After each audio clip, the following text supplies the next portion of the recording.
La doctrina de Eliphas Leví. Papus 1894. Audiolibro ofrecido por Página Oscura. No olvides dar like y suscribir para más contenido gratuito.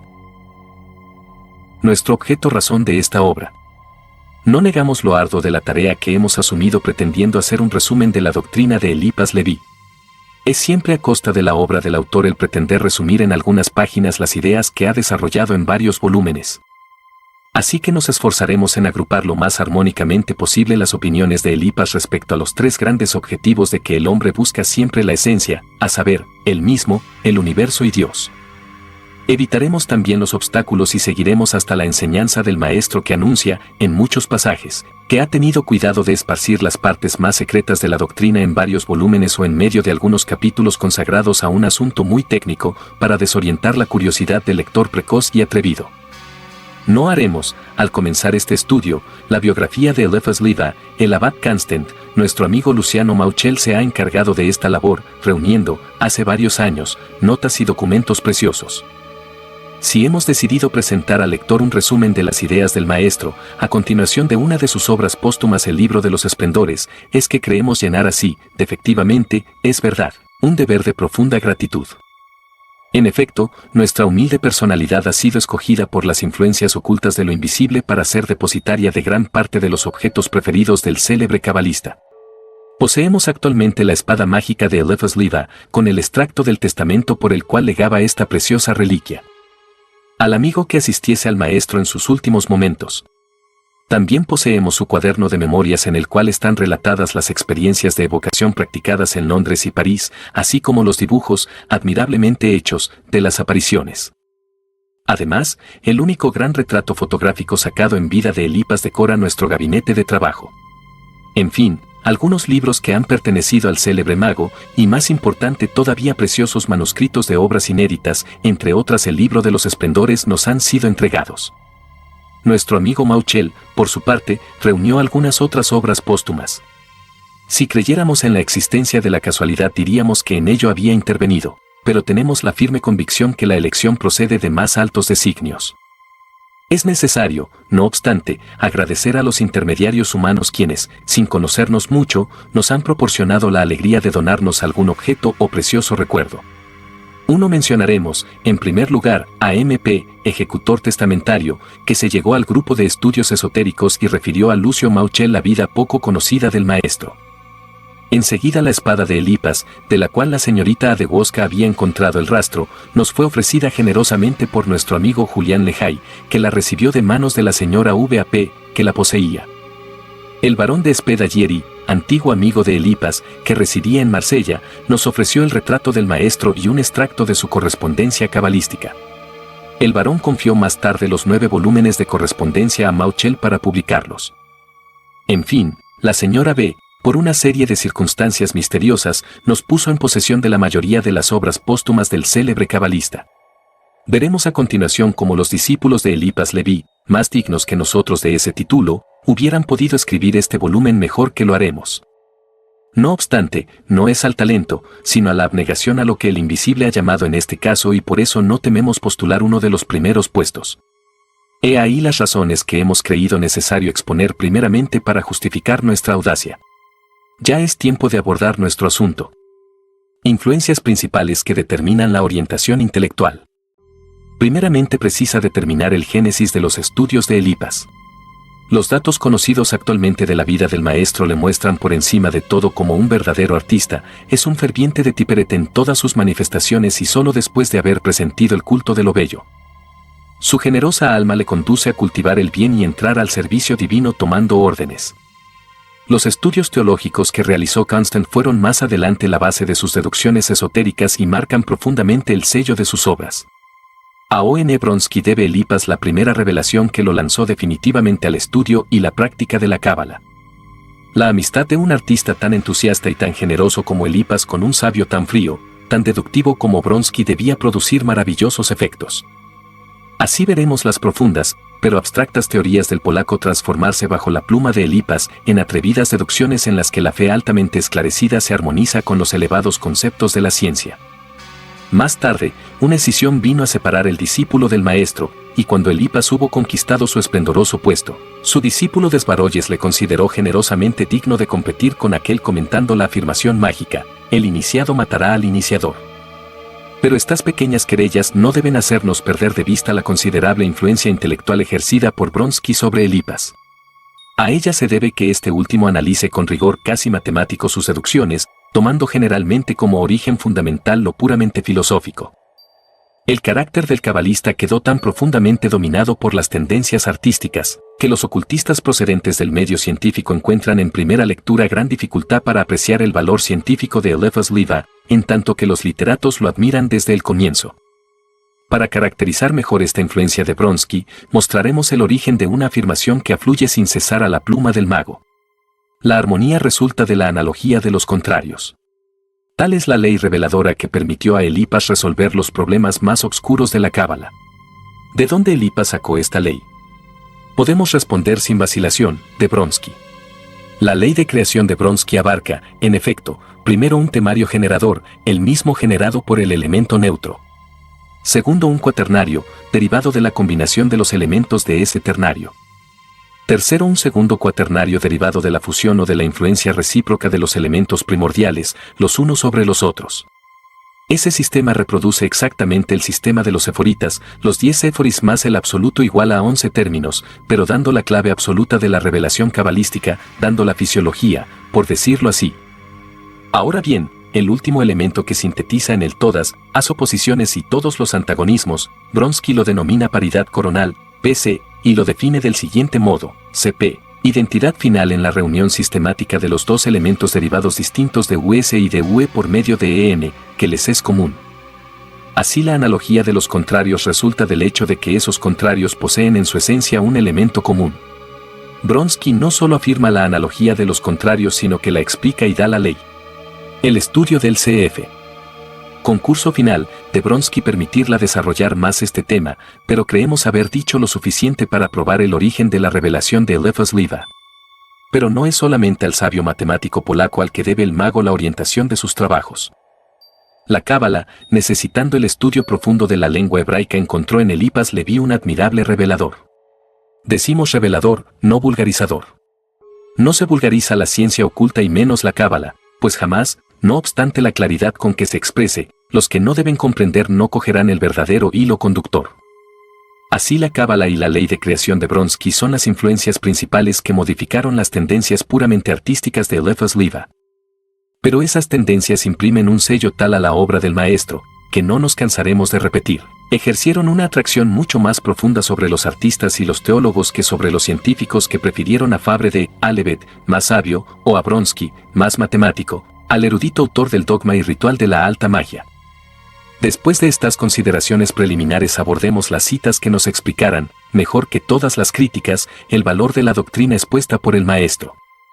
La doctrina de Eliphas Levi. En el resumen que vamos a intentar de la doctrina de Eliphas Levi, abordaremos sucesivamente los siguientes puntos: primero, segundo, tercero, el hombre considerado en su constitución general, en el análisis de los principios constituyentes y después en la evolución de esos principios.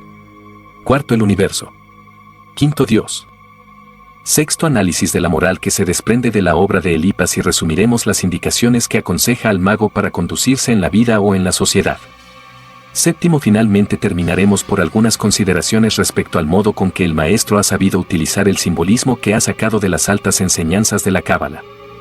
3. Repetiremos que no pretendemos dar idea completa de la obra de Eliphas Levi, pero esperaremos que la variedad de los asuntos abordados nos permitirá describir a grandes trazos una doctrina que tuvo tan grande influencia en nuestra época. Inútil es decir que daremos las mayores citas posibles, limitando nuestro papel a la elección y a la colocación de estas referencias. 1. Constitución general del hombre. El hombre es un ser inteligente y corporal, hecho a imagen de Dios y del mundo, uno en esencia, triple en substancia, inmortal y mortal. Consta de un alma espiritual, un cuerpo material y un mediador plástico. Esa es la soberbia definición que Eliphas nos da del ser humano, estableciendo así: 1. La relación del microcosmo, hombre, y del macrocosmo, universo, ligados por las leyes de la analogía. 2. La unidad de esencia y la triplicidad de substancia, origen de las pasiones y del poder de dominarlas y fuente de múltiples contradicciones aparentes que presenta la naturaleza humana. 3. La distinción entre la porción mortal y la porción inmortal del hombre indica la razón de ser de todas las contradicciones y de todas las filosofías, desde el materialismo que solo considera la que es mortal hasta el misticismo más exagerado que solo toma en consideración lo que es inmortal. Esa distinción capital está aún acentuada en otro pasaje en que el maestro dice, el hombre es la sombra de Dios en el cuerpo de un animal. En cuanto a la comparación de los sexos así la determina, el hombre es el iniciador que rompe, labora y siembra. La mujer es la formadora que reúne, riega y ciega. 2. Análisis de los principios constitutivos. El hombre está constituido por un alma espiritual, un cuerpo material y un mediador plástico. ¿Cuál de estos elementos analiza principalmente el Lipas? Se adivina fácilmente. No es el alma espiritual, porque el Lipas no ha llegado en psicología a la altura de Fabre de Oliveto de Bronsky, no será tampoco el cuerpo físico, pues nuestro autor de naturaleza esencialmente artística repugna profundamente los tecnicismos de la psicología. Es el mediador plástico, el cuerpo astral de Paracelso, incomprendido de los filósofos modernos y tan perfectamente conocido por los antiguos, el que estudia el Lipas en sus diferentes aspectos. El mediador plástico en el hombre, la luz astral en el universo, tales son las dos revelaciones hechas a su siglo por el autor del dogma de la alta magia. Dejemos, pues, el alma espiritual o espíritu, el principio superior, del que volveremos a hablar al tratar de la evolución y abordemos inmediatamente el estudio del mediador plástico. Ante todo meditad el pasaje de Postel descifrando uno de los arcanos más obscuros del exoterismo, la dualidad del segundo término de todo temario, la Trinidad ha hecho el hombre a su imagen y a su semejanza. El cuerpo humano es doble y su unidad ternaria se compone de la unión de dos mitades. El alma humana es también doble, ella es animus y anima, es espíritu y ternura. Tiene dos sexos, el sexo paternal asentado en la cabeza y el sexo maternal en el corazón. La realización de la redención debe, por tanto, ser doble en la humanidad. Es necesario que el espíritu, por su pureza, redima los extravíos del corazón y precisa que el corazón, por su generosidad, redima las sequedades egoístas de la cabeza. Postel, citado por el Lipas. El mediador plástico. Daremos a continuación, sin comentarios, los siguientes extractos que se explican mutuamente. Lo que se puede decir del alma entera, perfectibilidad infinita, se debe referir también a cada facultad del alma. La inteligencia y la voluntad del hombre son instrumentos de alcance y fuerza incalculables. Mas la inteligencia y la voluntad tienen por auxiliar y por instrumento una facultad muy poco conocida y cuyo poderío pertenece al dominio de la magia. Me refiero a la imaginación que los cabalistas llaman el diáfano o traslúcido. La imaginación es el ojo del alma. En ella se dibujan y conservan las formas, por ella vemos los reflejos del mundo invisible, es el espejo de las visiones y el aparato de la vida mágica, con ella curamos las enfermedades, influimos en la razón, separamos la muerte de los vivos y resucitamos a los muertos. Puesto que es la que exalta la voluntad y la que se apodera de la gente universal. La imaginación determina la forma del niño en el seno de la madre y fija los destinos de los hombres, da ajas al contagio y dirige los ejércitos en la guerra. La imaginación es el instrumento de la adaptación del verbo. La imaginación aplicada a la razón forma el genio. La substancia del mediador plástico es luz en parte volátil y en parte fija. Parte volátil igual a fluido magnético. Parte fija igual a cuerpo fluídico o aromal. El mediador plástico está formado de luz astral o terrestre que transmite al cuerpo humano la doble emanación. Obrando sobre esta luz por su volición puede disolverla o coagularla, proyectarla o atraerla. Es el espejo de la imaginación y de los sueños. Obra sobre el sistema nervioso y produce los movimientos del cuerpo. Esa luz puede dilatarse indefinidamente y comunicar su imagen a distancias considerables, emana a los cuerpos sometidos a la acción del hombre y puede, estrechándose, atraerlos. Es susceptible de todas las formas evocadas por el pensamiento y en las coagulaciones pasajeras de su parte radiante puede aparecer ante la vista y ofrecer hasta cierta resistencia al tacto.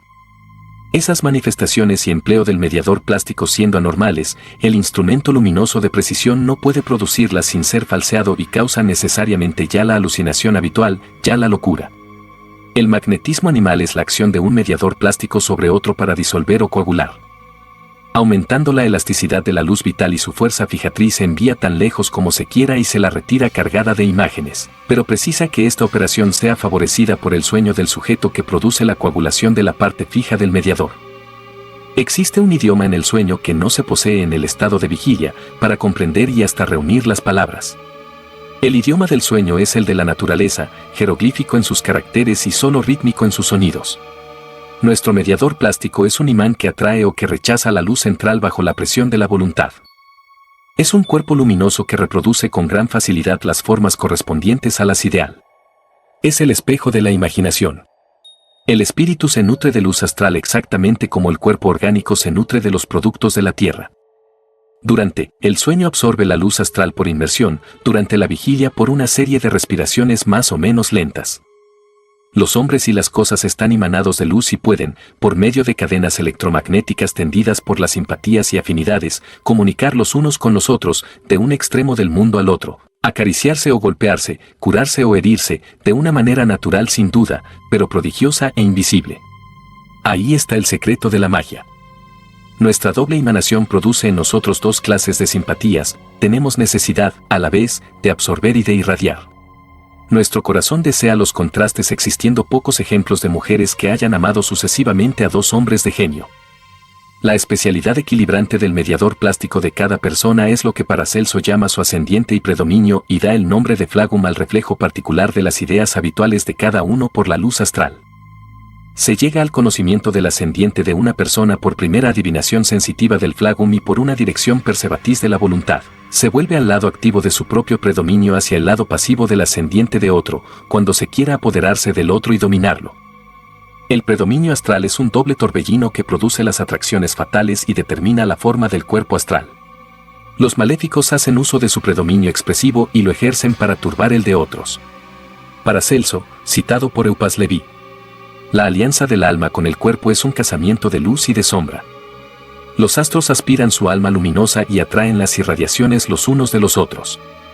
El alma de la Tierra, cautiva de las leyes fatales de la gravitación, se libra especializándose y pasa por el instinto de los animales para llegar a la inteligencia del hombre.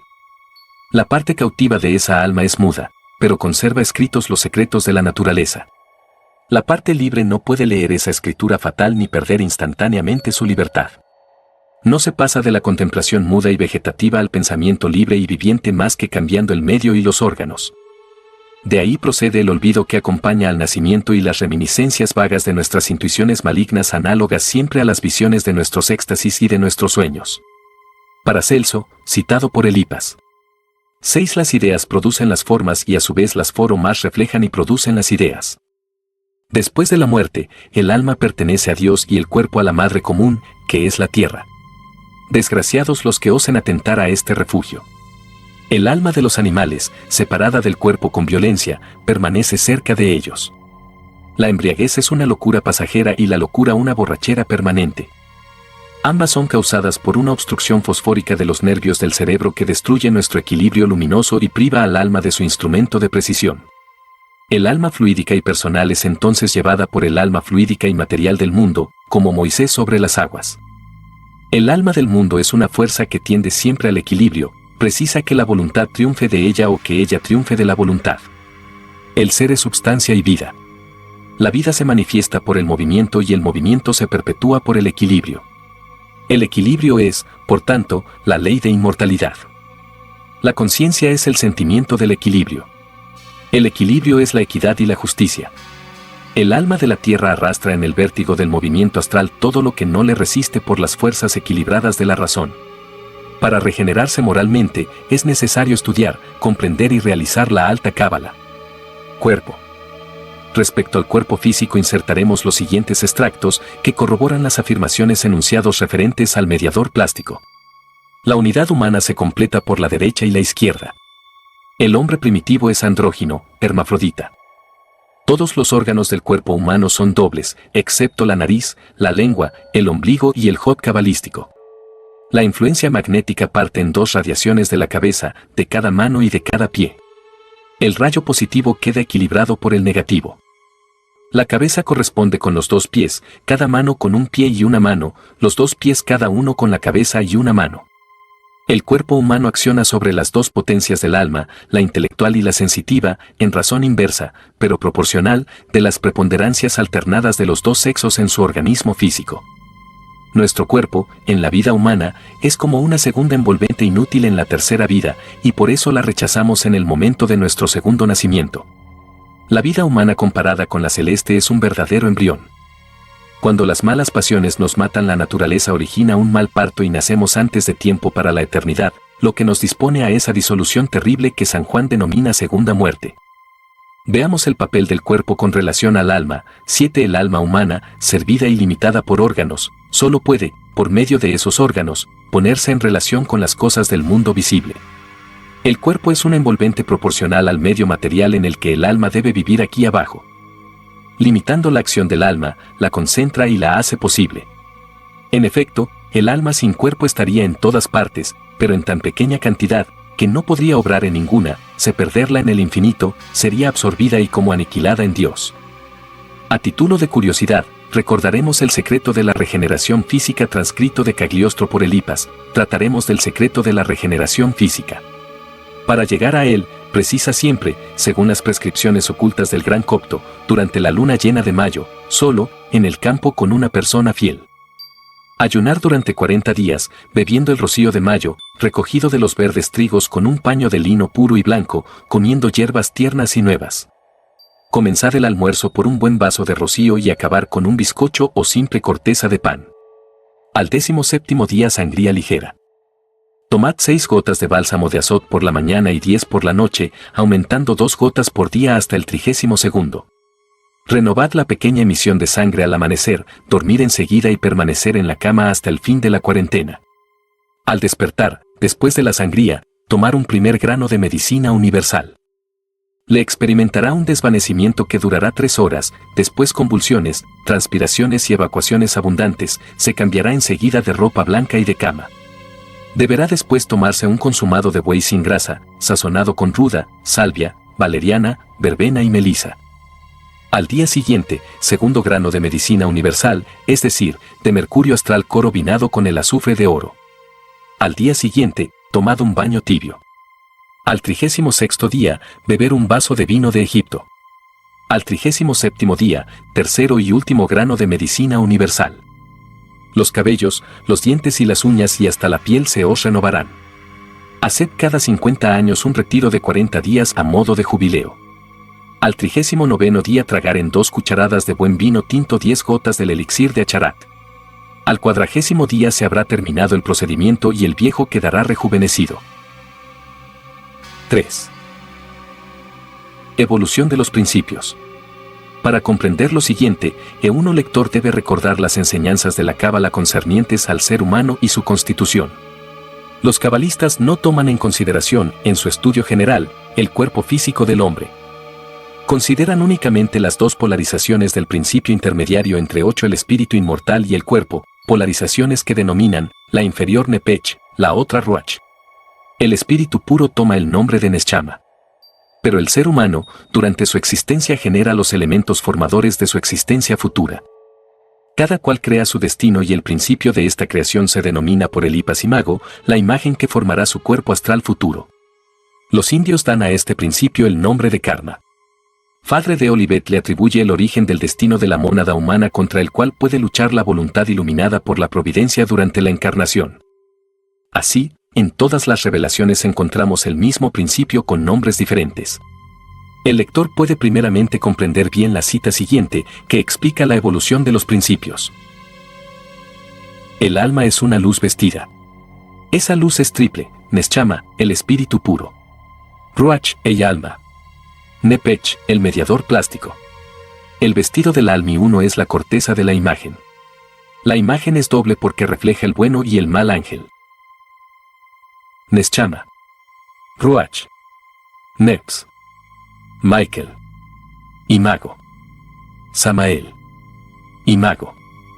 Nepech es inmortal, renovándose por la destrucción de las formas. Ruach es progresivo por la evolución de las ideas. Neschama es progresivo, sin olvido y sin destrucción. Hay 3 moradas para las almas. El hogar de los vivos, el Edén superior, el Edén inferior. La imagen es una esfinge que posee el enigma del nacimiento. Samael, la imagen fatal, dota a Nepech de las aptitudes, pero Ruach puede sustituir la imagen conquistada por la inspiración de Neschama. El cuerpo es el molde de Nepech. Nepech es el molde de Ruach. Ruach es el molde de la vestimenta de Neschama. La luz se personifica revistiéndose y la personalidad solo se estable cuando el vestido es perfecto. Esa perfección en la Tierra es relativa al alma universal de la Tierra. Hay 3 atmósferas para las almas. La tercera atmósfera acaba donde comienza la atracción planetaria de los otros mundos. Las almas perfectas de la Tierra parten para otra estación. Después de haber recorrido los planetas van al Sol. Después pasan a otros universos y recomienzan su evolución planetaria de mundo en mundo y de sol en sol. En los soles recuerdan y en los planetas olvidan. 9 Las vidas solares son los días de la existencia eterna y las vidas planetarias son las noches con sus ensueños, sus desvaríos. Los ángeles son emanaciones luminosas personificadas, no por la prueba o el vestido, sino por el reflejo y la influencia divina. Los ángeles aspiran a hacerse hombres, un hombre perfecto, un hombre Dios está por encima de todos los ángeles. Las vidas planetarias se componen de 10 sueños, cada uno de 100 años, y cada vida solar es de 1000 años, por eso se dice, 1000 años ante Dios es como un día. Todas las semanas, es decir, todos los 14.000 años, el alma se retempla y reposa en el sueño jubilar del olvido. Al despertar olvida el mal y recuerda el bien, es para el uno a un nuevo nacimiento, comienza una semana lo material a corteza el espíritu y después este debe desembarazarse poco a poco de esas certezas al calor divino. 4. El universo. Hemos dicho que el IPA se ha dedicado especialmente a dilucidar el papel del mediador plástico en el hombre y de la luz astral en la naturaleza. También sin conceder otra medida a las 3 divisiones del macrocosmo, el gran cabalista aborda casi siempre el asunto de su predilección, la luz astral o los seres que la pueblan, espíritus elementales o de otra clase. Reproduciremos una serie de citas muy convenientes de reunir y que se refieren a uno de estos 2 temas tan útiles de conocer a fondo por los ocultistas serios. La luz astral. Todos sus prodigios se operan por mediación de un solo agente que los hebreos denominaban Od, como el caballero Reichenbach, que nosotros llamamos luz astral, con la escuela de Martínez Pascualis, que de Mirville denomina el diablo, que los antiguos alquimistas conocían por azot. Es el elemento vital que se manifiesta en fenómenos calóricos, lumínicos, eléctricos y magnéticos, que emana todos los globos terrestres y todos los seres vivos. En este mismo agente se manifiestan las pruebas de la doctrina cabalística sobre el equilibrio y el movimiento por la doble polaridad de que el uno atrae, en tanto que el otro rechaza, por lo cual el uno produce calor, el otro el frío, el uno, en fin, da una luz azul y verdácea, y el otro una luz amarilla y rojiza. Ese agente, por sus diferentes modos de emanación nos atrae unos a otros o nos aleja sometiendo uno a la voluntad de otro, haciéndole penetrar en su círculo de atracción, restablece o desconcierta el equilibrio en la economía animal por sus transmutaciones y sus efluvios alternos. Recibe y transmite las impresiones de la fuerza imaginatriz que existe en el hombre, a imagen y semejanza del verbo creador, produce también los presentimientos y determina los sueños. La ciencia de los milagros es, por tanto, el conocimiento de esa fuerza maravillosa y el arte de hacer milagros es sencillamente el arte de emanar o iluminar los seres por las leyes invariables del magnetismo o de la luz astral. Preferimos la palabra luz a la de magnetismo por ser más tradicional en el ocultismo y por expresar de manera más perfecta y completa la naturaleza del agente secreto.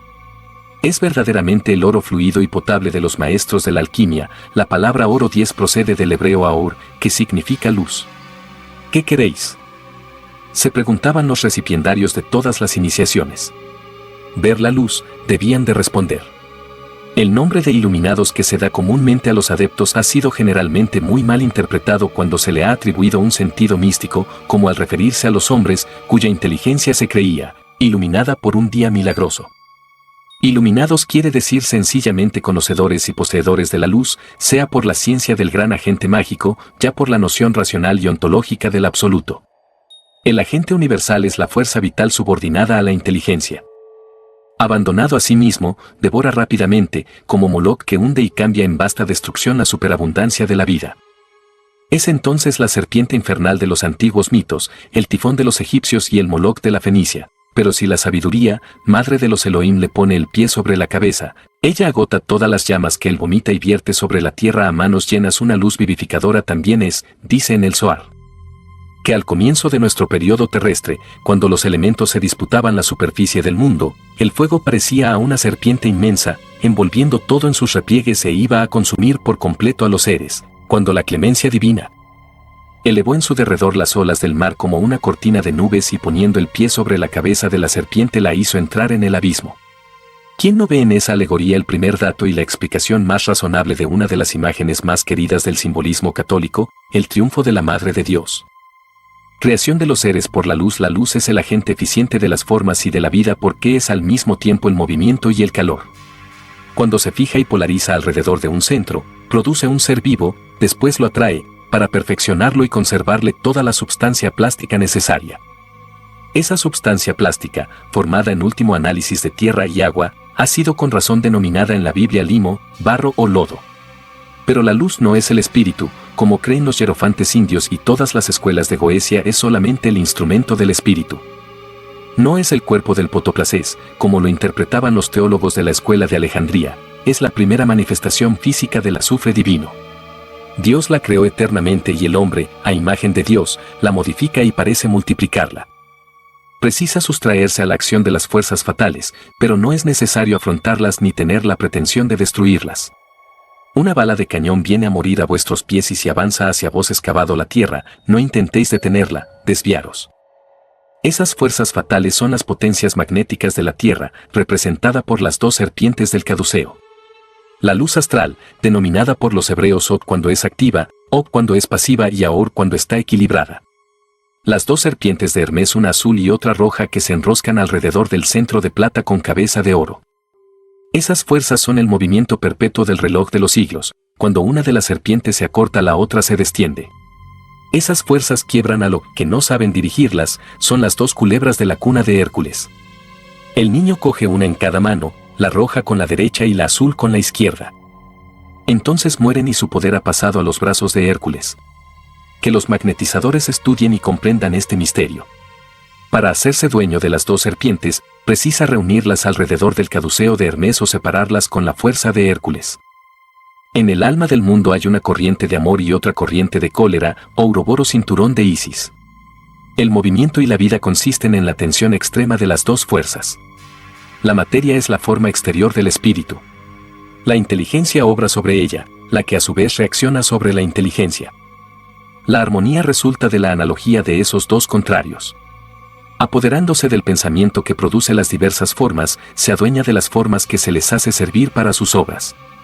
La luz astral está saturada de almas que ella desprende en la generación incesante de los seres. Las almas tienen voluntades imperfectas que pueden ser dominadas y empleadas por voluntades más poderosas, forman entonces grandes cadenas invisibles y pueden ocasionar o determinar grandes conmociones elementales. De los demonios, en el sentido de los Dalpor, ciertos críticos poco versados en las doctrinas tradicionales del ocultismo, han querido pretender que los ocultistas no estallan acordes respecto a la existencia de los demonios mortales y de los elementales. Nosotros personalmente, valiéndonos de numerosas citas, tomadas de autores que han vivido épocas muy distantes, véase La ciencia de los magos, prueba la inutilidad y vanidad de esas pretensiones. He aquí dos pasajes de Elipas que aclaran e iluminan aún mejor la cuestión. Se verá que asegura expresamente que los espíritus elementarios son mortales. Es la división que hemos propuesto en espíritus mortales o elementales o espíritus inmortales, en cuanto a su esencia, o elementarios. Los fantasmas fluídicos y sus misterios. Los antiguos los daban diferentes nombres. Larvas, lémures y empuzas. Les placían los vapores de sangre esparcida y huían del corte de la espada. La teurgia les evocaba y la cábala les conocía con el nombre de espíritus elementarios. No eran, por tanto, espíritus, pues eran mortales. Eran coagulaciones fluídicas que se podían destruir dividiéndolas. Eran especies de ilusiones animadas, de emanaciones imperfectas de la vida humana. Las tradiciones de la magia negra las origina en el celibato de Adán.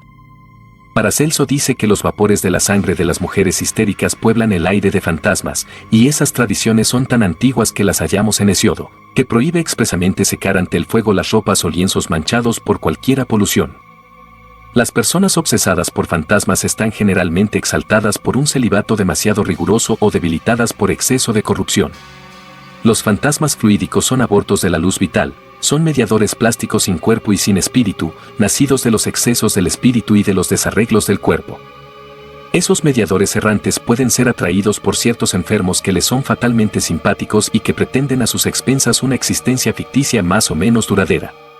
Entonces sirven de instrumentos suplementorios a las voluntades instintivas de esos enfermos, nunca para curarlos, siempre para extraviarlos y alucinarlos. Los demonios elementales, los espíritus creados llamados a la emancipación por la prueba, son colocados desde su nacimiento entre 4 fuerzas, 2 positivas y 2 negativas, estando prontos a afirmar o negar el bien, a escoger la vida o la muerte. Encontrar el punto final, es decir, el centro moral de la cruz, es el primer problema que les es dado a resolver. La primera conquista debe ser la de su propia libertad. Comienzan, pues, por ser arrastrados, los unos al norte, los otros al sur, estos a la derecha, aquellos a la izquierda, y en tanto que no pueden ser libres, no pueden tener uso de razón ni encarnar de otra manera que en formas animales. Esos espíritus no emancipados, esclavos de los 4 elementos, son los que los cabalistas denominan demonios elementales y pueblan los elementos que corresponden a su estado de servidumbre.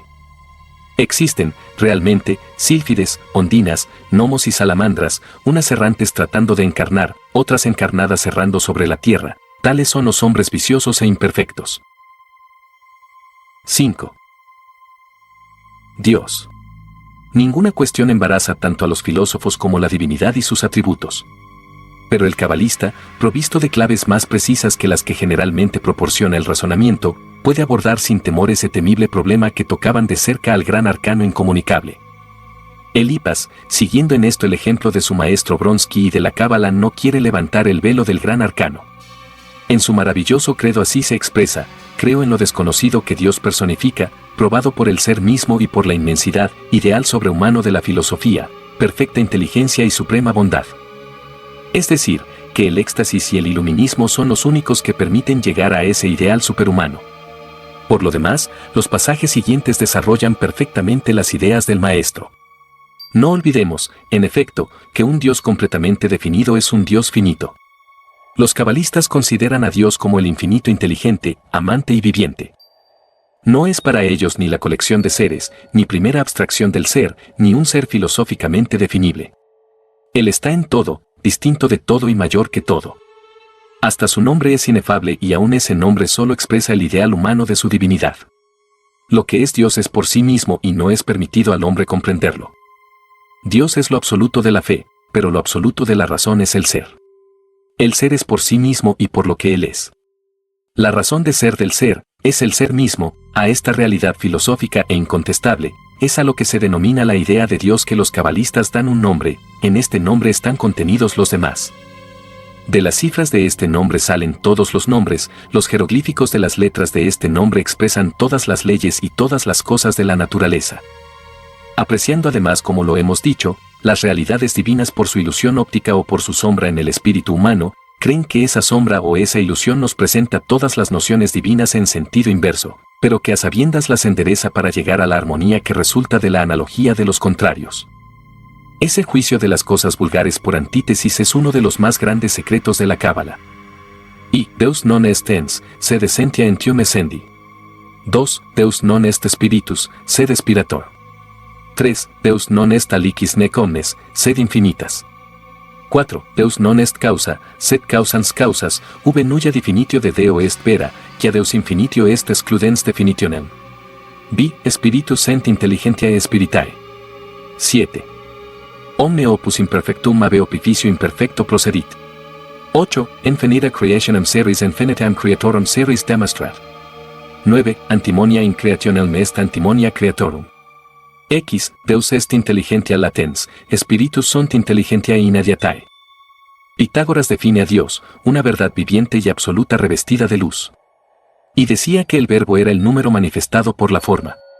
Dios es el alma de la luz.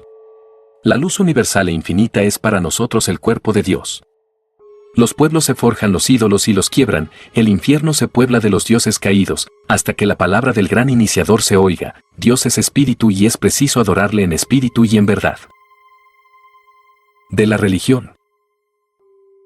Los cultos cambian y la religión siempre es la misma, los dogmas se devoran y absorben los unos a los otros, como ocurre con los animales que viven en la tierra, y el mundo dogmático solo es el demonio del error. Como el mundo terrestre es el imperio de la muerte. La muerte aparente alimenta la vida real, y las controversias religiosas deben concurrir más pronto o más tarde, en un gran catolicismo que, desarmando al ángel de la muerte, revelará a las naciones el misterio del dolor. Terminaremos insistiendo en esta observación que nosotros entregamos sin temor a la admiración de aquellos que saben. Dios opera en el cielo valiéndose de los ángeles y en la tierra por los hombres. 6. Realización de la doctrina. La moral, los axiomas mágicos. Después de haber pasado revista a grandes rasgos a la doctrina de Elipas, doctrina derivada casi exclusivamente de la Cábala, pero con el arte adaptado a nuestra época, vamos a esforzarnos en ver cómo comprende la realización de esta doctrina por el hombre dueño de sus pasiones. Por el que aspira a la verdadera realización mágica. Saber sufrir, abstenerse y morir, tales son las 3 reglas principales que el maestro entrega a la meditación del mago. Dice, en efecto, aprender a sufrir, aprender a morir es la gimnasia de la eternidad, es el noviciado inmortal. El estudiante de ciencias ocultas debe, ante todo, dominar los prejuicios que le ocultan sus investigaciones y comprender que la magia y el esoterismo no son ocultas más que para los ambiciosos e ignorantes. Las ciencias ocultas. Hay hombres que como la luz los irrita y fatiga vuelven su espalda al sol, mirando siempre a su sombra. Si se creen cristianos, adoran al diablo, dándole los atributos de Dios. Si se llaman filósofos, adoran la nada y la anarquía poniéndolas en lugar del ser eterno y del orden inmutable que preside a la jerarquía de los seres. La afirmación temeraria y la negación absurda tienen también sus fanáticos, estos son los búhos de la inteligencia. Los que solo ven en la noche de sus pasiones al clarear el día quedan ciegos. Jamás esos hombres comprenderán nada de la filosofía oculta, para ellos solamente es oculta, oculta como el sol para los búhos, oculta como el buen sentido para los fanáticos, oculta como la razón para los insensatos.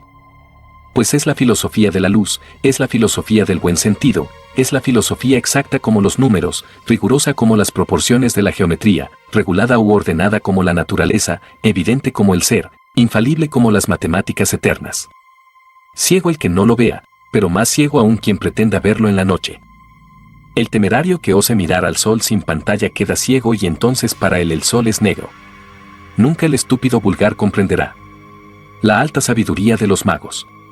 Orfeo canta y los monos hacen muecas y gestos, esperando que el poeta elogie su cola. La gloria que se pide a la muchedumbre es ambrosía bien amarga, pues contiene mucha hiel y poca miel. Además las palmas inmortales son tardías en nacer y suelen no dar sombra más que a los féretros. Los verdaderos grandes hombres son poco ávidos de escuchar su gloria, saben que si el trueno, como se dice vulgarmente, ahorra el laurel, este estará por especie de complicidad entre azotes y azahares. Fábula 4. La corona de laurel es con frecuencia corona de vértigos. La savia del laurel contiene el más sutil de los venenos. Sí, es necesario osar atreverse para ocuparse seriamente de esta filosofía oculta, tratada con tanto desprecio por aquellos que la niegan, con tanto odio por los que la atribuyen al demonio. Es preciso osar, para mandar a los fantasmas de la imaginación y a las inquietudes del espíritu, es necesario osar para pensar de diferente modo que el vulgo, para oponer el inmutable y buen sentido de los sabios a las divagaciones siempre variables de la multitud. Dios ha puesto a nuestra disposición la paz y la dicha. Pero precisa atreverse a extender nuestras manos hasta esos frutos del árbol de la vida, prohibidos por tantas quimeras, y no temer robarlos porque una vez cogidos, la naturaleza nos los donará. Recordemos que el cielo aguanta violencia y quiere ser tomado por asalto. Si el infierno debe ser el patrimonio de la inteligencia valerosa que lucha en nombre de la razón, y si el cielo estuviera reservado a la estúpida temeridad que obedece al misterio, las gentes de honor y de corazón deberían ir todas al infierno, y este sería entonces el cielo. Amor, he ahí el gran secreto de la magia, pero precisa diferenciar el amor que inmortaliza del que mata. Mientras que el amor es un deseo y un goce, es mortal. Para eternizarse es necesario que se convierta en sacrificio, pues entonces pasa a ser fuerza y virtud. Es la lucha de Eros y Auteros que equilibra al mundo. He ahí porque el odio es generador de lágrimas y, por consecuencia, de remordimientos. Nuestros enemigos se fortalecen con nuestro odio. El único medio de hacerlos impotentes para perjudicarnos es amarlos. El amor a nuestros enemigos es el más poderoso de todos los amores, por ser el más desinteresado y, por consiguiente, el más tranquilo. El que odia, se odia; el que hiere, se hiere; el que maldice, se maldice; el que daña, se daña. El alma del malvado es eternamente devorada por los monstruos que engendra. Un sentimiento de odio o de envidia es una víbora que se alberga y se nutre en nuestro corazón. Los malos sentimientos toman frecuentemente las formas odiosas que les corresponden y persiguen al criminal en sus alucinaciones y en sus ensueños. La locura incurable es siempre consecuencia y resultante de un pecado mortal contra lo justo. La razón muere de un pecado mortal, como el cuerpo de un golpe mortal. In malevolam animam non habitavit sapiencia, dijo Salomón. Lo que quiere decir, la razón no cobijará jamás al odio. Cualquiera cosa que os haya hecho vuestro hermano, si le odiáis estáis equivocados y a vuestra vez seréis culpable para con él. El orgullo. El mago póngase en guardia. La fuerza que él ha dominado puede hacerle olvidar su verdadera situación de apóstol encargado de evolucionar el medio social ambiente, y el orgullo, suprema tentación del artero, podrá posesionarse de su ser. Cuanto más se eleva la inteligencia del hombre, mayor es su desorden cuando se abandona a la fatalidad de los instintos. La embriaguez del orgullo es más irracional que la del vino, y el más eminente sabio, cuando se extravía con agrado, podrá recibir lecciones de buen sentido y de sabiduría del ser más ínfimo y embrutecido. Ideas sociales. De ahí derivan las ideas sociales expresadas, pero con cuánta reserva, por el gran cabalista, tendiendo a la constitución de un imperio de sabios, gobernado por un gran papa, espiritualmente, asistido de un gran rey, temporalmente. Por quien vendrá el fin de nuestras miserias, por un gran papa auxiliado de un gran rey que derrotará los ejércitos extranjeros para reunir el progreso y la fe. El hombre no necesita maestros cuando es maestro de sí mismo, y si existiera en el mundo un pueblo de sabios, sería un pueblo de reyes. Únicamente entonces la república sería posible, porque semejante pueblo no tendría necesidad de ser gobernado. Pero cuando veo un pueblo embrutecido por la embriaguez, una burguesía inconsciente para todo lo que no sea beneficio y cálculo, una prensa apasionada por intereses y con frecuencia embustera por conveniencia, una aristocracia que se bate por los rigolboches, me pregunto lo que podría ser la república de estas gentes, y si se apoderara del poder, supongo que pedirían la libertad de hacer más mal que el que realizan. Es bello ideal la declarasi 6n de los derechos del hombre, pero comenzad por crear hombres antes de darles derechos. No creo que toméis por hombre a primera multitud 17 inmunda que arrastraba baile al cadalso abofeteándole con una bandera humedecida en el cieno. Si me preguntáis a qué tienen derecho semejantes hombres, os responderé que tienen derecho a la metralla del 13 del vendimiario si se les halla, fatalmente. Las repúblicas no son gobiernos, son crisis sociales. Cuando el poder, semejante a la roca de Sísifo, escapa de los brazos que la quieren elevar demasiado alto, cae y rueda de nuevo al pie de la montaña, es lo que se denomina una revolución. Miles de brazos quieren entonces quebrantar la roca, es la república, llega uno más fuerte, que la eleva, es el imperio, el que consiga fijarla en la cúspide de la montaña, ya sea con el nombre de imperio, o con cualquiera otro, ese habrá establecido la dignidad real. Las realizaciones mágicas de Elipas L. Os ignorantes y los necios que estudian las ciencias ocultas y pretenden, modestamente, profesarlas, son generalmente presa de los espíritus elementales del astral y creen que la magia consiste en hacer mover las masas o reunirse en casa de una maestra en cuerpo astral. Los fenómenos de realización mágica que se producen alrededor del que está ligado a una iniciación tradicional, es decir, que ha formado cadena en lo invisible, son menos ruidosos, pero más serios. Todo deseo intenso llega a ser realidad segura para el mago en algunos días. Actualmente podíamos citar pruebas sorprendentes para los profanos, descubrimiento de objetos o libros preciosos referente a un orden de ideas, perseguido mágicamente, es decir, con voluntad y fe perseverante. Lo que hemos expresado en la introducción bastará para comprender lo que aquí solo indicamos, pero sin embargo, llamamos la atención de los lectores respecto a los dos pasajes siguientes tomados de las fábulas y símbolos. M. Luis Lucas, el sabio inventor del biómetro, ha demostrado que según la opinión de los antiguos, la substancia es una y sus formas especiales las debe solamente a la diversidad de sus modos de polarización molecular y a las angulaciones diferentes de su radiación magnética. La consecuencia de este descubrimiento es que todos los seres son imanes especiales cuya vida es el trabajo atractivo y repulsivo. Este atrevido químico no retrocede ante el problema hermético y el descubrimiento del potasio parece haberle puesto en la vía de la formación del mercurio de los sabios. Reconocía que con otros nombres, los antiguos han conocido el oxígeno. Vamos más lejos y osamos afirmar que no han sido extraños a los misterios del electromagnetismo. Hemos encontrado el pantrabo de Apollonius, ese metal que es una piedra, esa piedra que es un fruto, ese fruto que irradia y no tiene claridad. Sabemos por qué la madre de los dioses era adorada bajo la forma de una piedra negra denominada el agabala, cómo se saca el agua y el fuego de la tierra por intermedio del fuego salido de la tierra y el agua. Decimos bastante para los adeptos y demasiado quizás para los profanos, pero lo que nos conforta es que podremos decir todo a esto sin peligro, puesto que ellos no nos creerían si llegaran alguna vez a comprendernos. La pobreza es casi siempre más útil al hombre que las riquezas y, por tanto, ¿cuántas veces hemos experimentado la gran potencia de ese imán universal que satisface todas las necesidades y previene todos los deseos del adepto cuando no son desmedidos?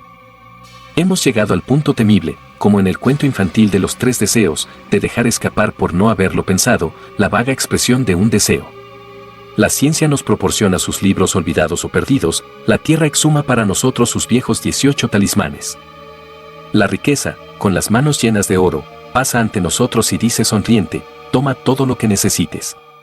Nuestra morada es un palacio, nuestra vida continua fiesta y encontramos todavía hombres sencillos que nos dicen meneando la cabeza, probadnos con milagros el poder de las doctrinas. Les hemos respondido el año último. Al publicar El hechicero de Meudon, con un estudio respecto a Rabelais, que es, en parte, nuestra biografía, en él hemos hecho comprender a los verdaderos pantagruelistas lo que el sabio autor de la locura gargantuana entendía por el oráculo de la diva Botella, Trincad. Los axiomas. Daremos, para terminar esta sección, los 22 axiomas fundamentales que deben guiar a todo mago que aspire a las grandes realizaciones. 1. Nada resiste a la voluntad del hombre cuando conoce la verdad y quiere el bien. 2. Querer el mal es querer la muerte. Una voluntad perversa es el comienzo del suicidio. 3. Querer el bien con violencia es querer el mal, pues la violencia produce el desorden y el desorden el mal.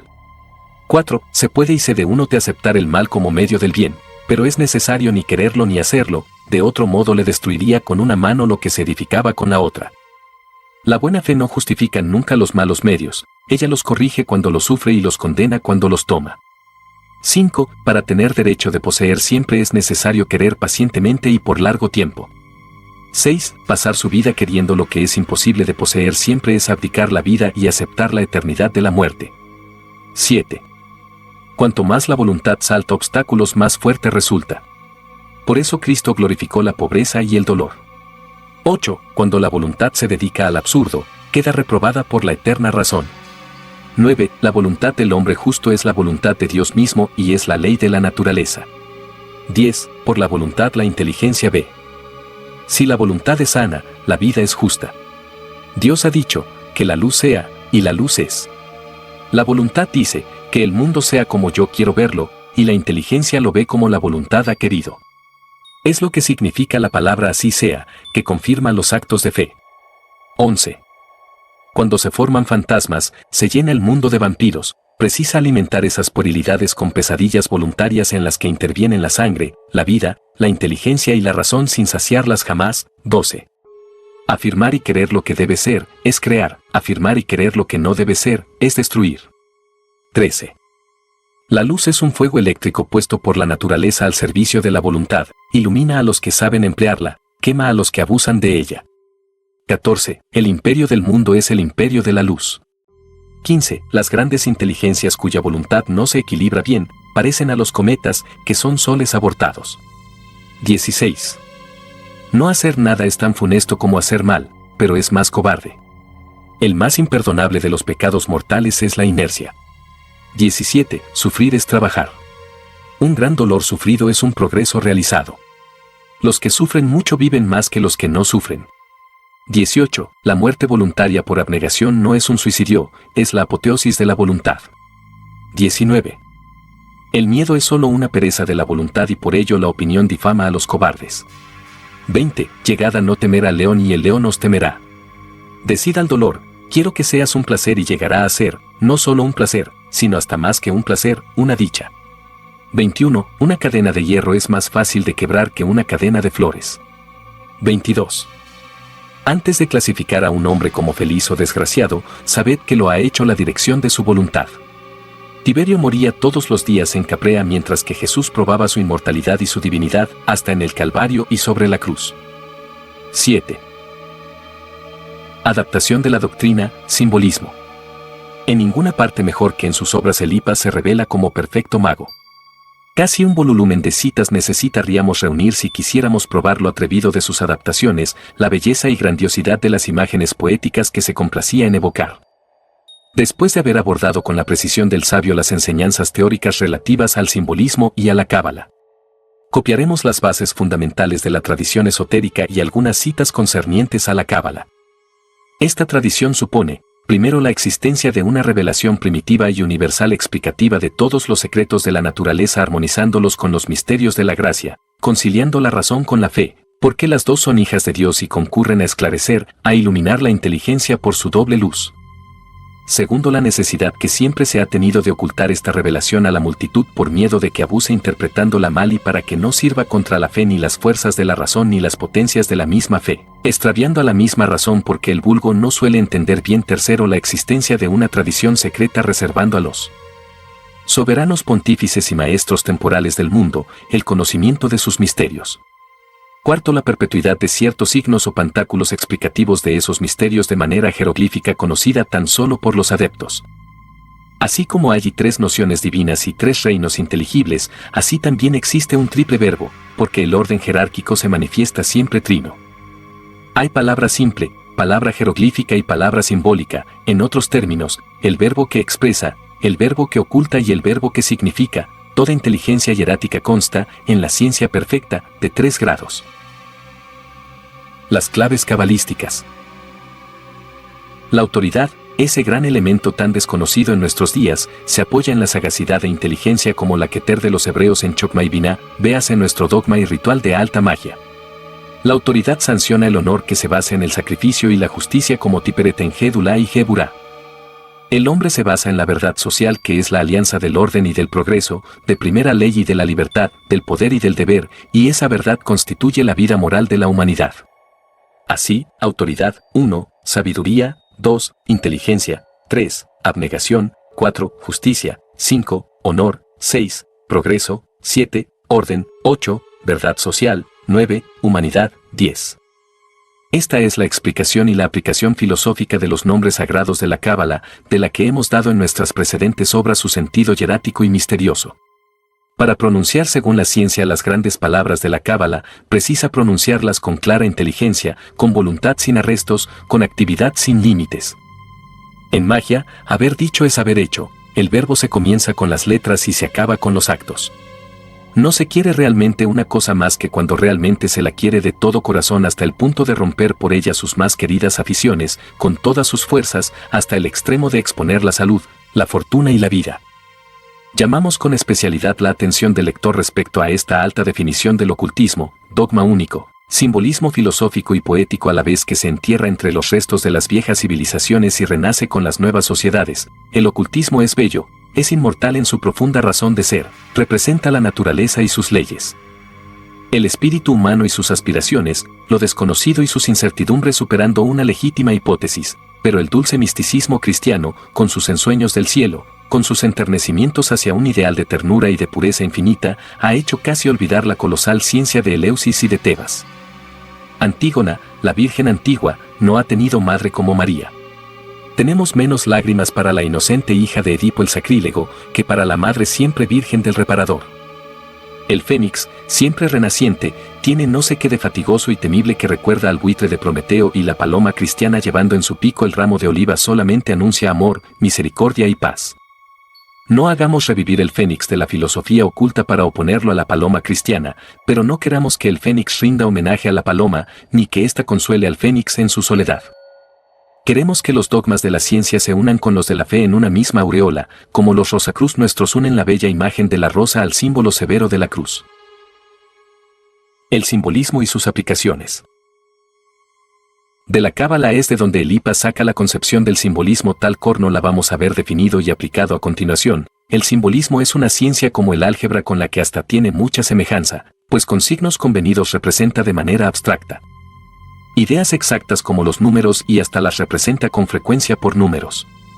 El cabalista polaco Bronsky, representando por fx lo conocido y lo desconocido, establece de la siguiente forma en caracteres algebraicos el problema universal de la filosofía oculta, lo que significa: el ser es proporcional al ser.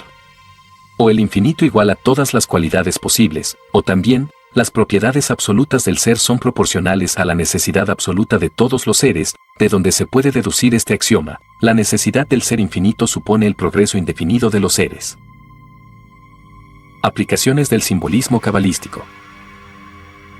Se dice que la rosa vive poco y, por tanto, la rosa vive siempre. ¿Es que hay primavera sin rosas? El tipo de la rosa es inmortal en la luz fotografía sin cesar rosas con hojas vegetales formadas de tierra y agua. Las pruebas perecen y se renuevan, pero la rosa luminosa no muere. Así ocurre con todo lo bello, la belleza es eterna, pero los matices que la coloran con su luz pueden difumarse. El método de los rabinos cabalistas era exagerar los símbolos para explicarlos, cubrían así el velo con un nuevo velo, para forzar al buen sentido en adivinar el espíritu bajo el evidente absurdo de la letra. Esos mismos rabinos decían también que los gritos de las parturientes son recogidos por el ángel de misericordia y encerrados en una caja de oro y que en el día final cuando Satán acusará a la raza humana ante el tribunal de Dios y cuando los hombres no tengan que responder, el ángel abrirá la caja. Saldrá una voz más poderosa que todos los clamores del infierno y todos los hijos de Adán serán salvados por el ruego sublime al unísono grito, el grito libertador de todas las madres. San Miguel y Satán son el resumen del simbolismo como Mitra y el toro negro, como Hércules y la hidra de Lerna, como Bellerófono y la quimera, como Apolo y la serpiente salida de los fangos del diluvio. Simbolismo eterno como la luz y la sombra, como el pensamiento y la forma, como la fábula y la verdad. Los hombres bien equilibrados son centros de movimiento, son soles que arrastran necesariamente mundos en su círculo de atracción y que crean universos.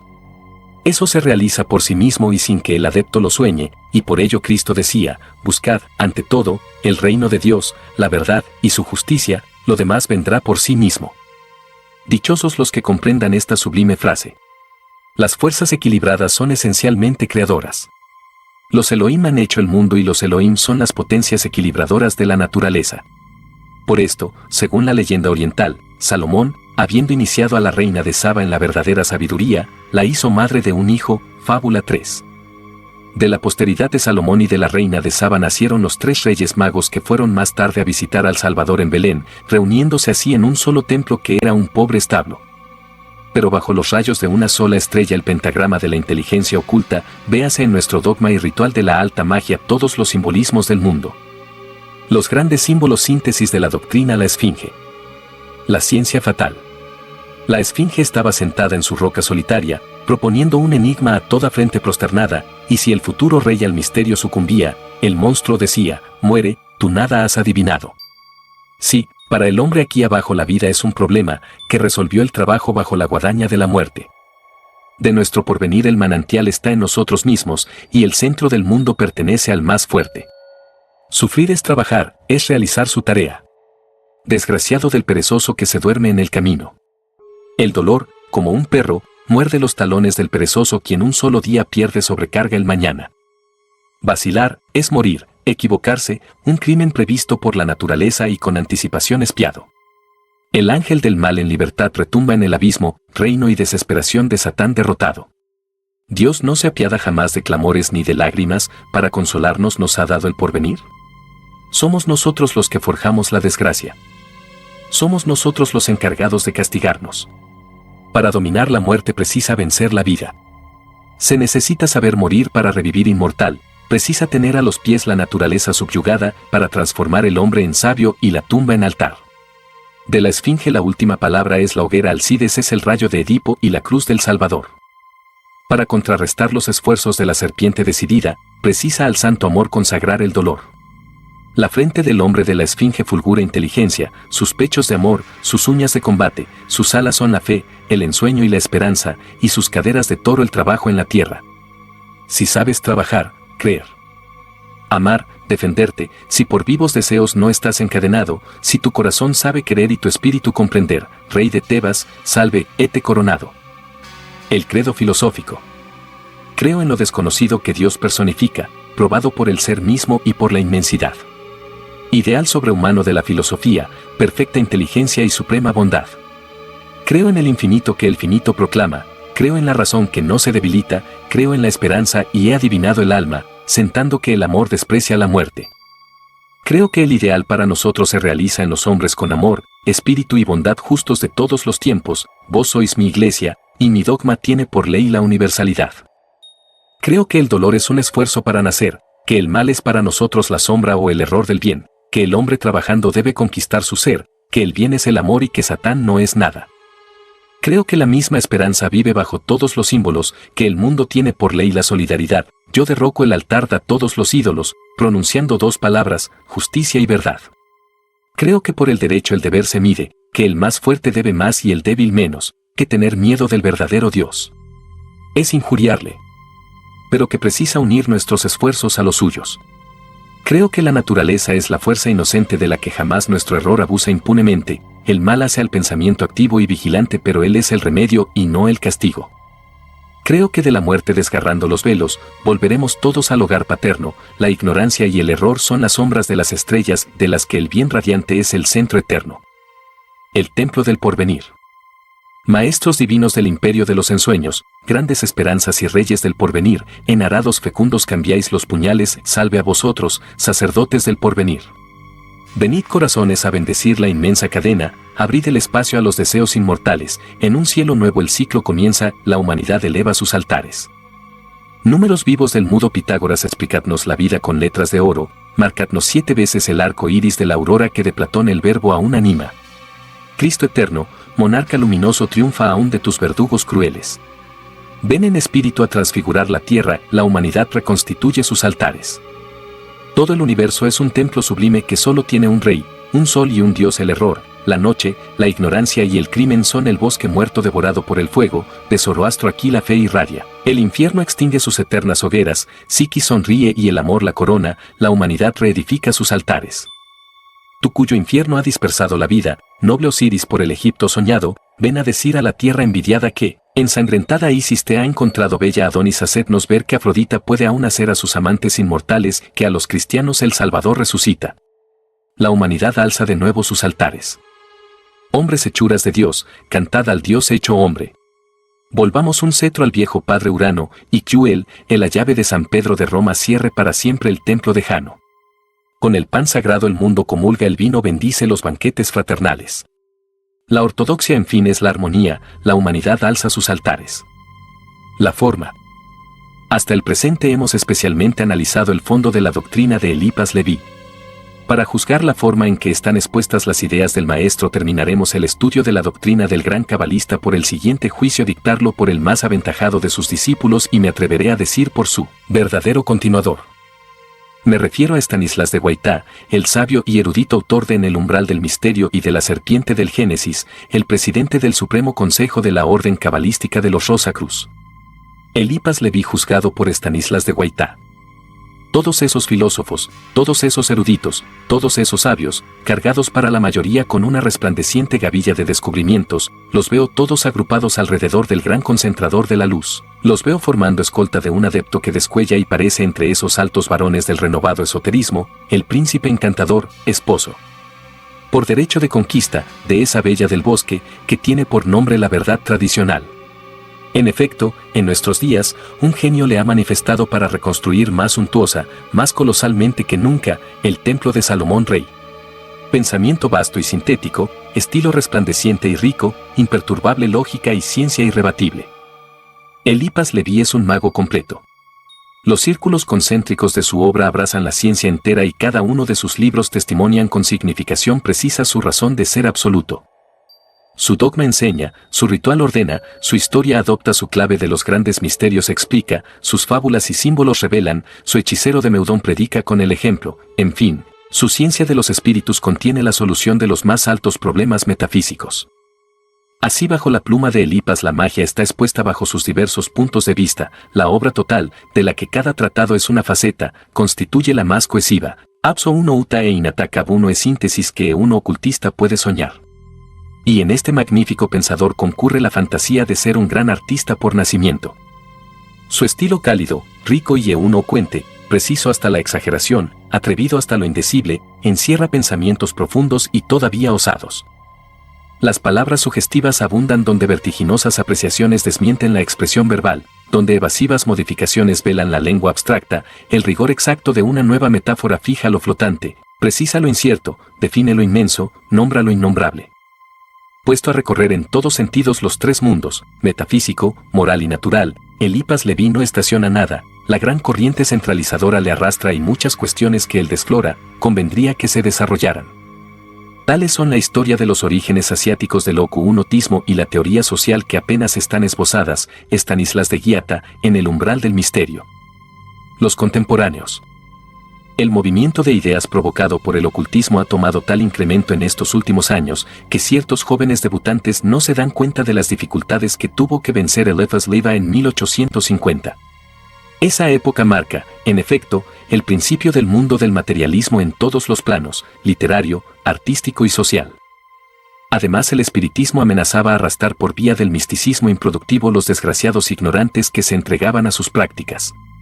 La voz misteriosa, eco de las enseñanzas de los santuarios herméticos, debía hacerse oír y es Eliphas Levi quien fue escogido, por el invisible, para revelar la Santa Cábala.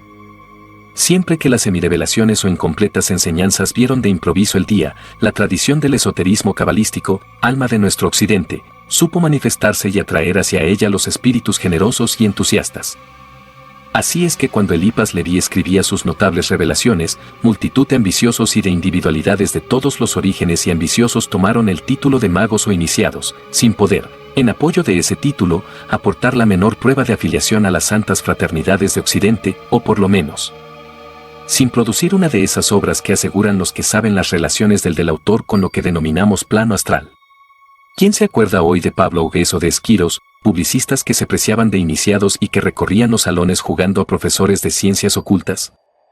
Algunos chabacanos opúsculos constituyen la herencia dejada por esos orgullosos de antaño a los pacientes eruditos. ¿Quién se toma interés entre los ocultistas contemporáneos por Alcides Morín, su revista de magia y sus 13 noches donde no obstante figuran bellas ideas? ¿Quién sabrá hacer justicia a Caagne, el verdadero revelador del espiritismo, el curioso autor de los arcanos de la vida futura, al intrépido magnetizador cuyas soberbias ideas fueron transmitidas a la burguesía por Allan Kardec, quien no obstante merece nuestra atención? Y hablaremos de Vintras, que conocía verdaderamente los arcanos de la magia, pero dirigiendo sus altas revelaciones hacia la vía siniestra y perdiéndose en los misterios de la Goecia para concurrir a ese abad Bouillon, cuya larva y manada de odio pedía todavía sangre. Podríamos mostrar en nuestra época la resurrección de esos iniciados procedentes del periodismo e incapaces de producir jamás una obra verdaderamente iniciática. Podríamos poner nombres al lado de los Esquiros y de Pablo Augués y mostrar que los mismos principios generan siempre iguales leyes.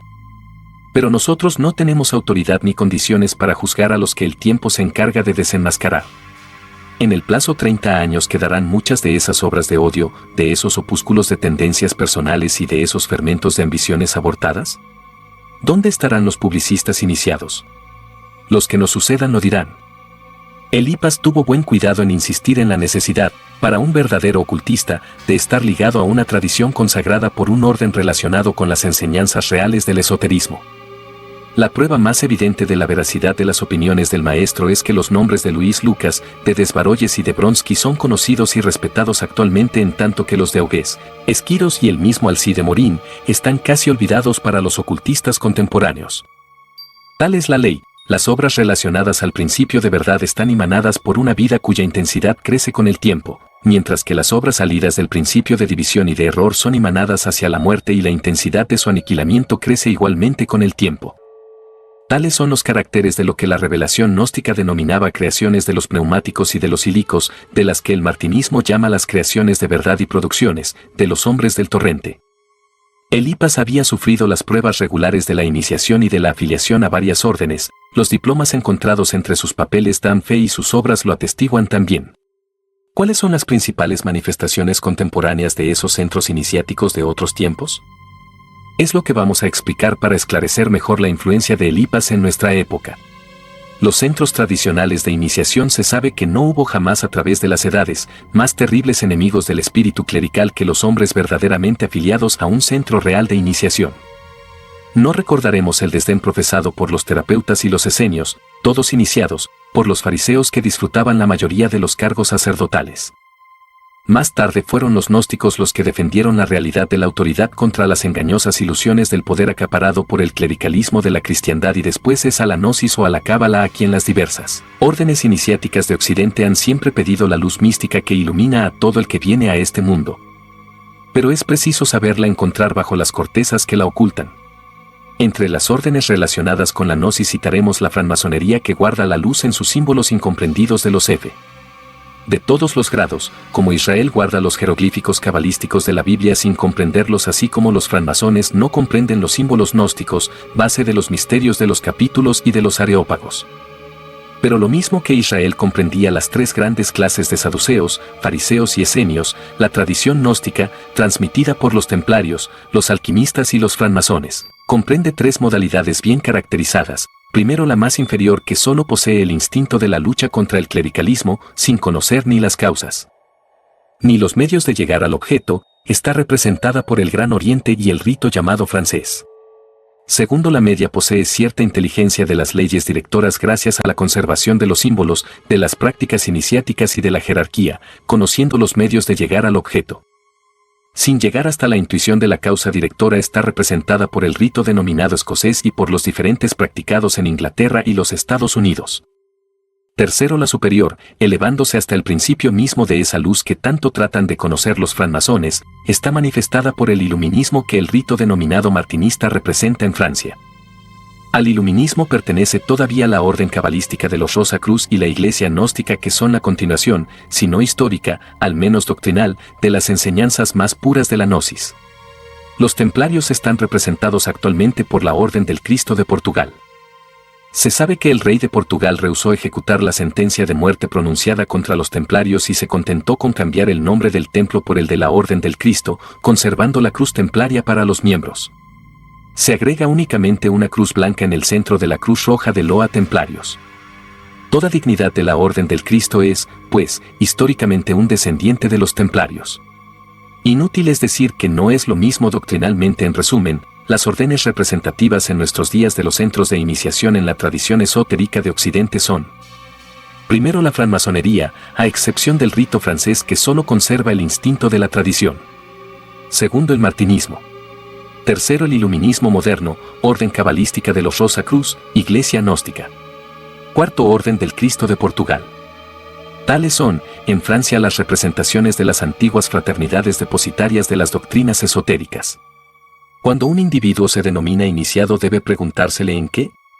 Él puede responder por obras o por signos, según su grado, pero el que sabe no se engañará jamás respecto a la luz y sabrá discernir su origen divino o humano. Eliphas Leví se refiere especialmente al iluminismo y la cábala, y sus obras lo atestiguan. Los discípulos y los continuadores sería un error tratar de determinar la vocación de todos los ocultistas modernos por la influencia exclusiva de Eliphas Leví. Es especialmente en los artistas y en los defensores de la forma en los que el gran cabalista ejerce imperio casi soberano. Ahora bien, el ocultismo contemporáneo se recluta tanto en los centros científicos como en los literarios, y es a Bronsky, con de Hebelin y Fabre de Olivet, al mismo Luis Lucas, a quienes es preciso remontar para encontrar el origen de muchos de los trabajos de los esoteristas contemporáneos sin ocuparse de las afiliaciones a las paternidades iniciáticas. Entre los literatos, discípulos casi directos de Eliphas, citaremos Stanislas de Guaitá, Emilio Michelet, Albert Howney, Josephine Peladán, René Caillé. Entre los ocultistas procedentes de las escuelas científicas y sobre los que Eliphas ha tenido influencia real, pero secundaria, citaremos a Avdad C.H. Bartlett, Julian Lage, Albert Poisson, Mark Haven, Paul Sedir.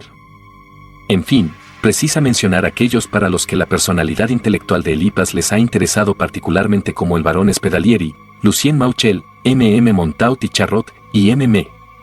Hutchinson, discípulos todos del maestro. Ciertos grupos derivados del gran movimiento provocado en nuestros días por el esoterismo han a su vez formado admiradores y discípulos del cabalista, pero de segunda línea. Sería complicar este estudio el mencionar todos esos brillantes discípulos que aún no han afirmado su personalidad más que por ridículas polémicas o por artículos pretenciosos. Nos atendremos a los que han fundado su valor en obras sólidas y resumiremos rápidamente los resultados logrados en la actualidad bajo la influencia de Eliphas Leví. Stanislas de Guaitá. Siempre hemos presentado al restaurador de la orden cabalística de los Rosacruz como el continuador más directo de Eliphas Leví. De todos los discípulos del maestro, Stanislas de Guaitá es el que, sin duda alguna, se ha elevado al primer puesto tanto por el ardor con que ha proseguido el estudio de la cábala como por la forma magistral con que desarrolla las profundas ideas expuestas por el autor de En el umbral del misterio. Ya célebre en los cenáculos literarios como poeta, Stanislas de Guaitá abandona el culto de la musa por el de las ciencias misteriosas. La labor del joven maestro queda desde su comienzo asegurada de dilatada existencia, y los ataques de enemigos, tan envidiosos como impertinentes, no han podido prevalecer contra la autoridad de su trabajo altamente importante y seriamente meritado. De Guaitá ha publicado, primero En el umbral del misterio, primera edición. Segunda edición, considerablemente aumentada.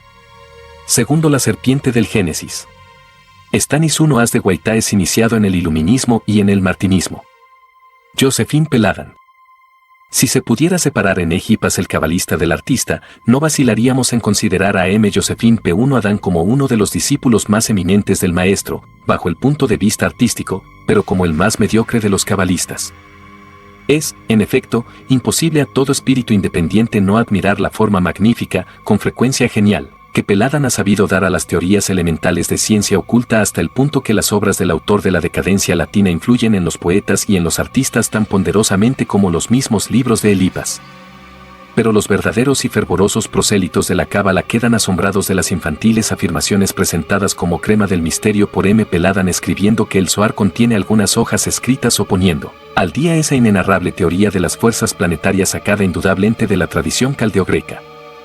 Pero la forma es tan elevada que salva, a pesar de todo, el fondo y, si los ignorantes son los únicos que pueden seguir a M. Peladan como cabalista, este joven autor tiene derecho a la admiración de todos como escritor y como artista. Las costumbres excéntricas del que se titula zar no podrán hacer olvidar en el espíritu de todo hombre independiente el valor intelectual del que llamaremos sin temor el realizador de Tiperet. Emilio Michelet. Despreciando el reclamo y los éxitos efímeros debidos a la sola influencia de un exterior excéntrico que oculta con frecuencia la pobreza del interior, poniendo su entera confianza en la persecución desinteresada del ideal belleza oculta en el simbolismo esotérico de todas las civilizaciones. Emilio Michelet no permite a sus realizaciones intelectuales ver el día, sino después de pacientes esfuerzos y largas y fructuosas meditaciones. A eso se debe el éxito tan clamoroso de cada una de las obras de Emilio Michelet entre los intelectuales, primero del esoterismo en el arte. Segundo, una serie de conferencias esotéricas en el Grupo Independiente de Estudios Esotéricos, donde Emilio Michelet dirige los estudios de estética. Tercero, una serie de conferencias respecto a la magia del amor en el Salón de Capuchinos, verdadera obra maestra de ciencia y elevación. Emilio Michelet es iniciado en iluminismo y en martinismo. Albert Johnny M. Albert Johnny, fundador de la revista mística La Estrella, es uno de los cabalistas en el que ha ejercido gran influencia Elipas. Retirado en provincias, lejos de ardorosas luchas y de sectas rivales, M. Johnny consagra sus ocios a comentarios altamente interesantes de los clásicos de la cábala y él trabaja actualmente en una importante obra referente a la Cifratzeniosta, es el libro de los misterios de que Elipas Leví se ocupa en los comienzos del libro de los esplendores. Es interesante la forma elevada con que M. Johnny ha sabido revestir su pensamiento y las obras poéticas de este joven cabalista merecen ocupar el primer lugar en la biblioteca de todo ocultista consagrado al culto de la belleza. René Caillé. El primero en Francia que ha dirigido y sostenido una revista defendiendo el ocultismo contemporáneo, el fundador del Antimaterialista y de la revista de Altos Estudios, donde tuvo el gran honor de propagar las doctrinas de Elipas Leví y de conseguir gran número de admiradores. René Caillé, que acaba de poner al día su poema del alma, donde el pensamiento generoso campea en todas sus páginas, dirige con gran competencia la revista La Estrella. Todos cuanto han conocido la fe sincera y el gran corazón de René Caillé, no pueden menos de admirar al maestro que ha enseñado tan florido camino a su discípulo. Nos hemos ocupado especialmente de los discípulos casi directos de Elipas Leví. Como ya lo hemos manifestado, esos discípulos han salido principalmente de entre los mejores literatos. A este origen débese el haberlos penetrado tan profundamente el genio del maestro. Los que hemos citado como procedentes de los círculos científicos han igualmente experimentado la influencia del cabalista, pero de modo menos intenso. Así Che. Bartlett, que no vacilemos en citar como el más eminente de todos los que se ocupan de esoterismo en la hora actúa uno, ha sentido la influencia de Fabre de Olivet y especialmente de Saint-Yves de Alvidre más que de ningún otro. Pero es a una labor ininterrumpida de 18 años a la que Bartlett debe este primer puesto que le ha sido conferido por la admiración respetuosa de todos. Bartlett es iniciado en iluminismo y en el martinismo. Representa, además, en Francia la misteriosa fraternidad oriental HBOFL. A su lado Julien Loyer, quien ha sacrificado el vano placer de las realizaciones atrevidas en la búsqueda seria y profunda de primeros principios mismos del esoterismo y ha participado en gran parte en el descubrimiento de la ley general aplicada con tanto éxito en la sociología como en la biología. Mas Julien Loyer solo es un discípulo indirecto de Elipas. Es también iniciado en iluminismo y en martinismo. En Albert Poisson, el sabio hermetista que ha sabido hacer fácil la comprensión de los textos y símbolos alquímicos, Eliphas Levi tuvo también sobre él influencia muy marcada. Especialmente en lo referente al estudio de los jeroglíficos cabalísticos manifestados en las letras hebraicas y en el tarot. Albert Poisson es iniciado en iluminismo y en martinismo. En fin, los recientes trabajos que han puesto al día de un modo tan adulador para ellos los nombres de Mark Haven y Paul Seder nos prometen, el primero, un cabalista de primer orden, y el segundo, un eminente representante de la tradición esotérica. El iluminismo y el martinismo cuentan a Haven y Seder entre sus miembros. Como se ve, el movimiento de ideas de que Eliphas Levi se constituyó en defensor no se ha extinguido. Eliphas ha contado en la joven generación con grandes admiradores y eminentes discípulos, de los que uno está a punto de igualar y quizás de eclipsar la gloria del maestro.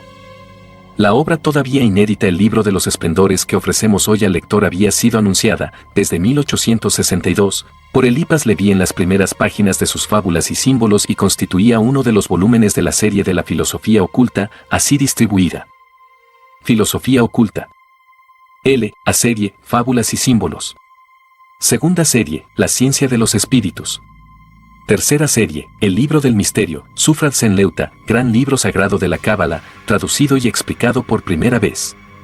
Cuarta serie, El Anillo de Salomón. Es el volumen que constituye la tercera serie, el que considerablemente aumentado, ha notado el Libro de los Esplendores del que el Sufrat Zenleuta forma una parte.